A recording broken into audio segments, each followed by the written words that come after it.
Susan B. Anthony is quoted as saying, "No man is good enough to govern any woman without her consent."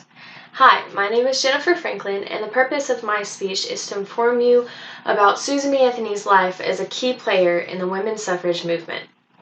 Everyone in America, especially women, should care about this because Anthony used her commitment to social equality to move America forward to granting women suffrage.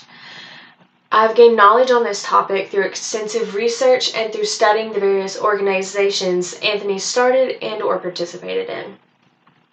Today, I will talk about her early years, her personal life, and then her professional life. First, let's start with a brief review of her early years. So, Susan B. Anthony was born on February 15th in 1820 to a Quaker and a Methodist in South Adams, Massachusetts, and she was the second oldest of 7 children.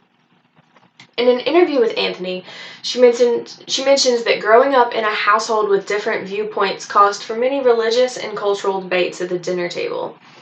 When she was 6, her family moved to Battenville, New York, where her father managed a large cotton mill. I know that was very short, but let's talk more about her personal life now. So after attending a Quaker boarding school in Pennsylvania for a year, she was forced to end her studies due to the Panic of 1837, which caused her family to be financially ruined. To support her family financially, Anthony left home to teach at a Quaker boarding school. In her late 20s, she became headmistress of the female department at Canajoharie Academy, and she was away from the Quaker lifestyle for the first time here, and she quickly became interested in social reform. And after a few years, and with her parents' support, she became fully engaged in reform work. For the rest of her life, she lived almost entirely off of fees earned as a speaker. Now that I've provided an insight into her personal life, let's talk about her professional life. In 1851, Anthony attended an anti-slavery conference where she first met Elizabeth Cady Stanton.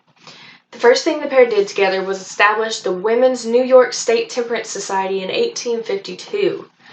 In 1966, the pair created the American Equal Rights Association and 2 years later started the Revolution, which was a weekly publication that was for women's rights. In 1869, the pair founded the National Women's Suffrage Association to raise support for women's right to vote. In 1872, Anthony voted illegally in the presidential election and was arrested and charged a $100 fine, a fine which she never paid. So, in November of 1872, she gave her On Women's Right to Vote speech shortly following her indictment after her arrest. In her speech, she cited the preamble to the Constitution, pointing out that it addresses we the people and not we the male citizens. The purpose of my speech today was to inform you about Susan B. Anthony. I have discussed her early life, her professional life, and her personal life as a women's rights activist. I will leave you with one last quote by Susan B. Anthony.